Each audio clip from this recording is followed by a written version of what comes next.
Hello and welcome back to Let's Play Crusader Kings 2 as the Zunbil Empire. In our last episode, our Great Holy War for Egypt ended victoriously, even though we didn't participate personally. The winner was the former double Duke of, what was it, Esfahan and Kerman, I think, in here. So he now has those two duchies there, as well as the whole Kingdom of Egypt, which makes him our most powerful vassal and potentially a problem. Though it's not quite as bad as it looked at first. He was initially at 100% relative strength compared to us, but I think it's now down to only about 24%, which is still more than I would like him to have, but it's not unmanageable, so hopefully we'll be able to deal with him. Currently, of course, we're still getting a large opinion bonus with all of our vassals because we're defending against the Byzantines, but that war is almost over. We're getting good ticking war score and we're doing some sieges right now, so we should be able to end that very quickly. So let's unpause and do just that. Or try to. Add another county converted. So there's a Byzantine army over here. They are leaving though, which is fine.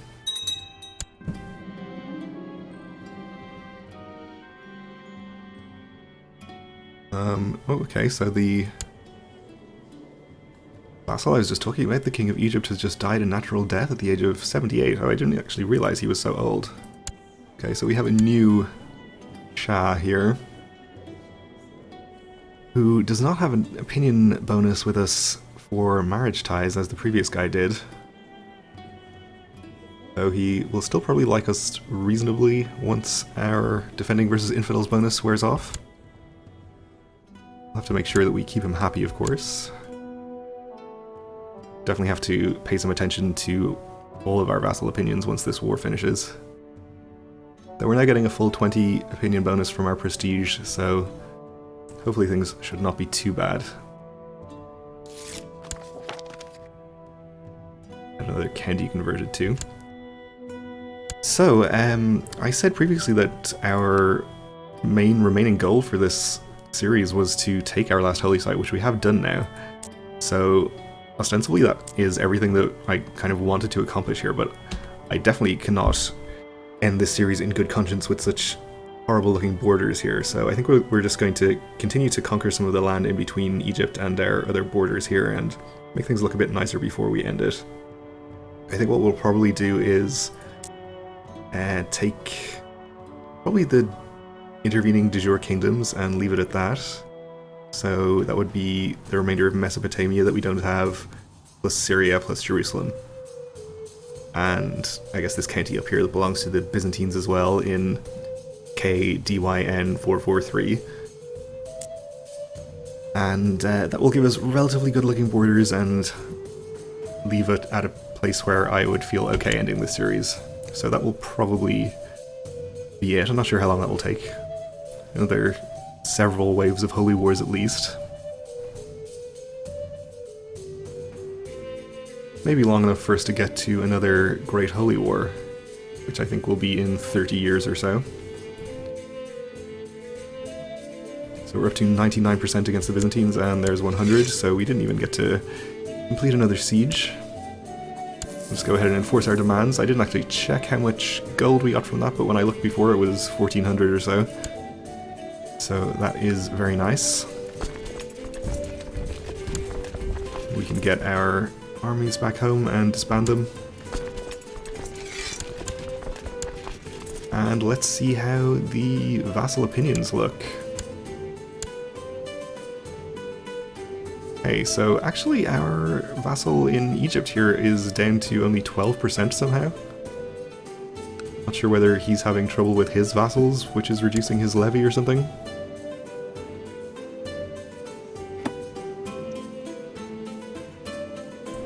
I suppose all of his newly conquered land is going to be very slow to reinforce currently. So maybe it'll be a while before he actually becomes dangerously powerful. Let's check on everybody else though. And it seems like they're all, at least the more powerful ones, are relatively happy. In the 60s and 70s seems to be about the worst. Okay, so I think we're not going to have any trouble from factions. keep an eye on the situation though.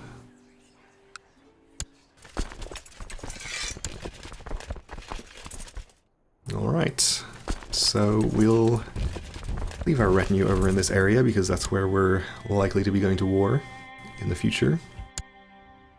And speaking of war, we might want to actually take this opportunity to declare a holy war on the Byzantines, since they're still defending against the Crusade. They're winning, but it will be distracting them, and they're at a pretty reduced levy right now. So it might be the best opportunity we have for a while. So let's see. We are going to need this duchy, this de jure part of Mesopotamia.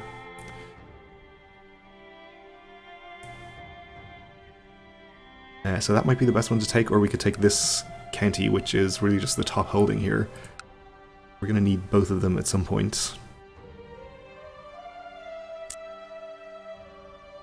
And if we're declaring against the Byzantines, we could probably afford to declare against some of the smaller people in here as well. All part of Syria. Although the danger, of course, is that the Abbasids join in and make things pretty difficult for us. They only have 37,000, which is not huge. Maybe it would just be safer for us to stay at peace for a little while. Maybe until we come of age, which is not that far away right now.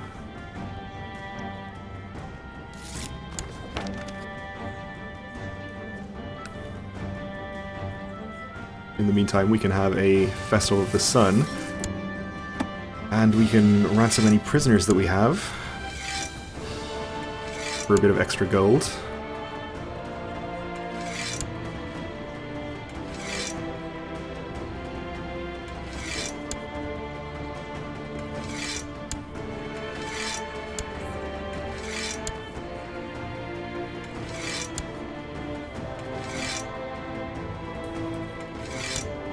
Okay. We'll go through for another wave of ransoms once this one comes back.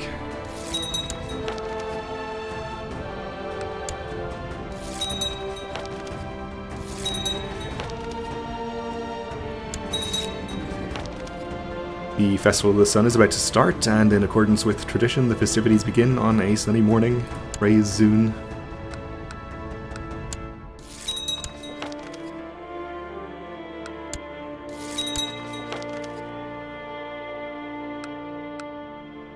Alright, that's probably most or all of the ransoms by now.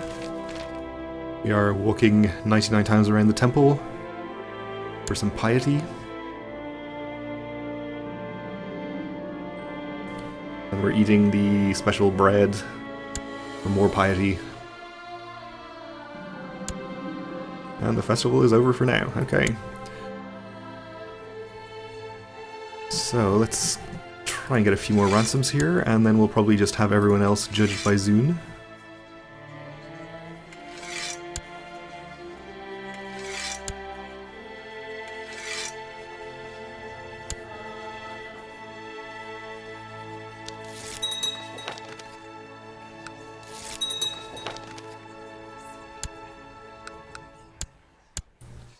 And I think that's everybody.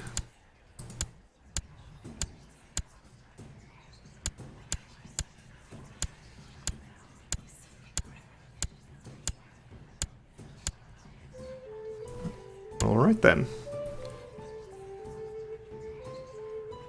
May have missed a couple in there. We'll get our dungeons cleared out. If you play with me, I'll let you play with my toys. So we are potentially going to become charitable. Which we are unlikely to be allowed to do by our regent. Not regent, but guardian.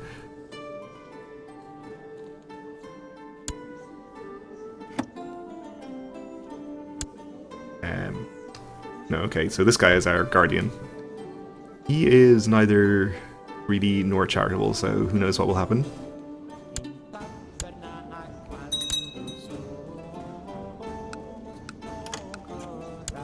Well, it looks like he's going to let us stay charitable, so that's fine. Arranged marriage from our vassal Shah of Egypt. He wants to marry my mother. Okay. Well, I guess we'll allow that. It'll probably give us the marriage ties opinion bonus. It's a little weird, but sure, why not?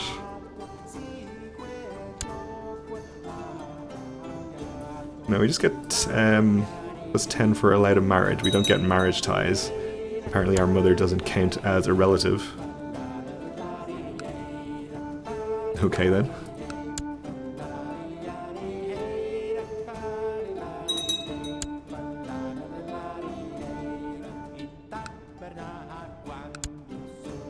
We do have a pretty large amount of money right now. We have a peasant revolt for Al Alamein,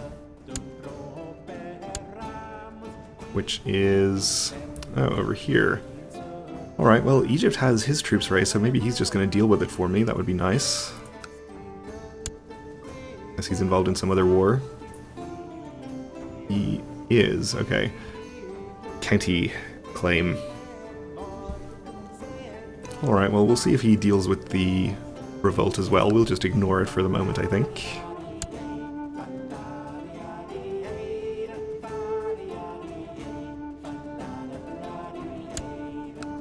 But with our large amount of money, I guess we can probably upgrade some holdings, since it's been a while since we did that.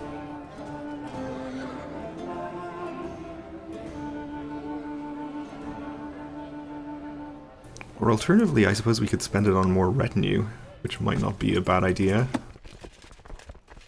Only at about a third of our cap. We'll just keep building the shock retinue.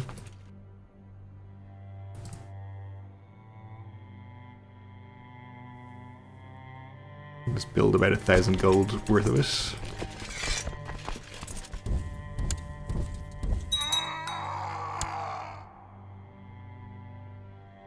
Another Seljuk is dying, okay.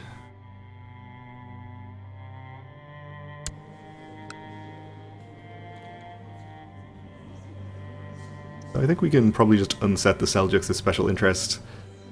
I guess we'll wait for this guy to die since he's the last one with a claim on the Empire. No one else is going to inherit one, and they'll just be basically nobodies after that. Our Grand Vizier is doing nothing as well. We should probably have him do something. Even though there isn't any real problem with any of our vassal opinions. This guy's only on 60, so we'll work on him, I guess. This was the Vizier who has the ridiculous diplomacy for whatever reason.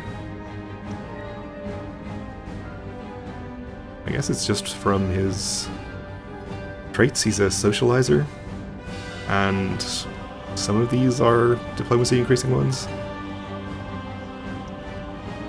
Okay, apprentice board gamer as well.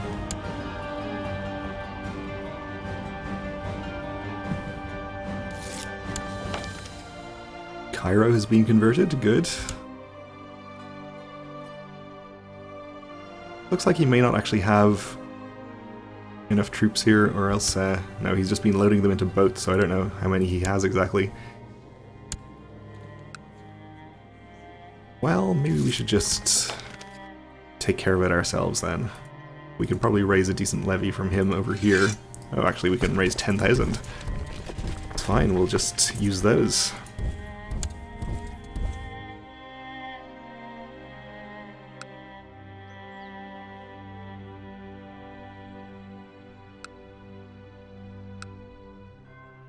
Be able to take care of things without any trouble here.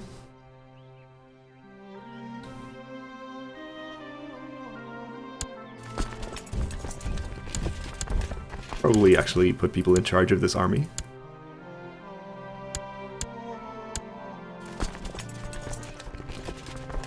And we're actually not catching them currently. Oh, of course we can't actually change our leaders because of our troublesome regent lowering crown authority on us.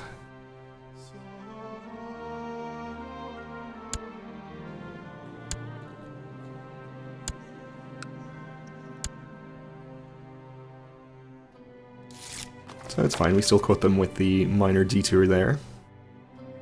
Another county conversion.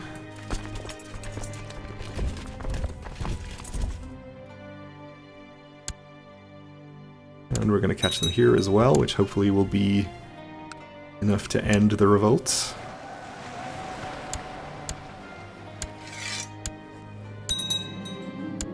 Let's execute, or actually let's have him judged by Zun.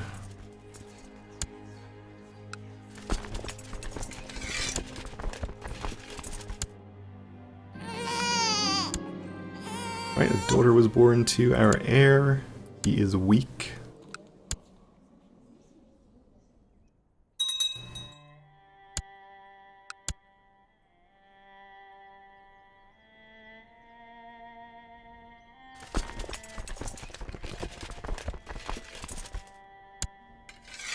Get our whole retinue together so they can continue to reinforce there.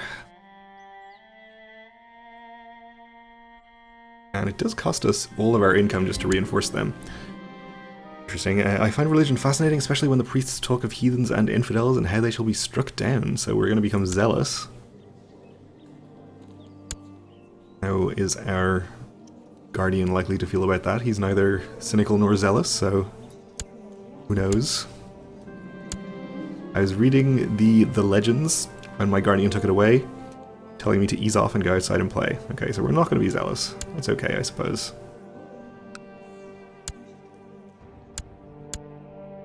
So we are 14 years old. I guess we'd be okay becoming a Grey Eminence if we kept our current guardian.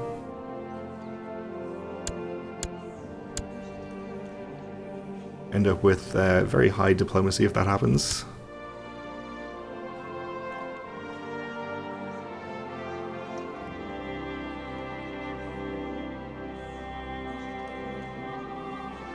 Or alternatively, I guess we could go for a stewardship education. Our prospective wife here is going to be a pretty good character all around, so she'll help out with our state stewardship and that kind of thing. So she's likely to become a Grey Eminence because her guardian is a Grey Eminence. So maybe we should go for a stewardship education for ourselves. Give ourselves a bit of a more balanced state stats. Not that it probably makes too much difference either way. We'll wait a little while before changing our guardian though.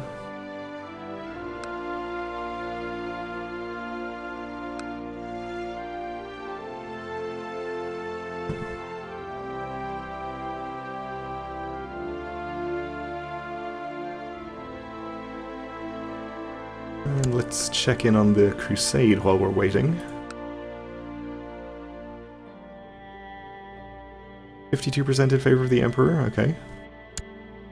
Looks like he's probably going to win that, the way things are going. Hasn't recovered much of his levy, though.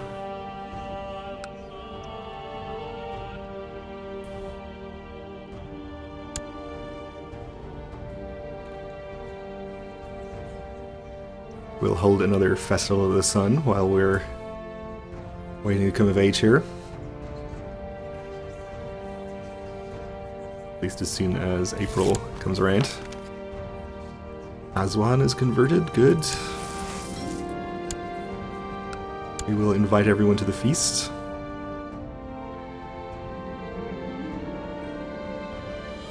Praise the giver of justice.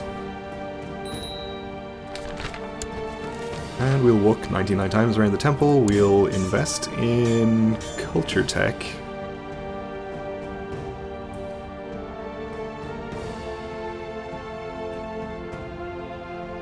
I guess we don't especially need any tolerance or legalism. We'll just go for noble customs for a small opinion bonus with all of our feudal vassals. A new satrap inherit who is pretty happy with us. Yes, the special bread, I'm sure it's delicious. And the festival is over, okay. So we're less than a year now from coming of age. I think we'll switch our guardian at this point to somebody with Midas touched, probably. And preferably if we can find someone with good traits, just so that we don't end up with something unfortunate right at the end of our education here.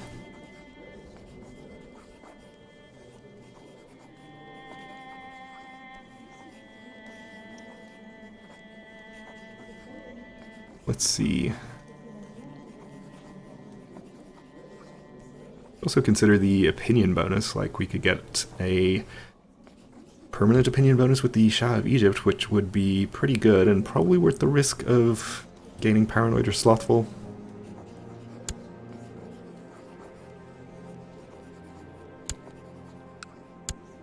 It's kind of unlikely with the short amount of time remaining, I suppose.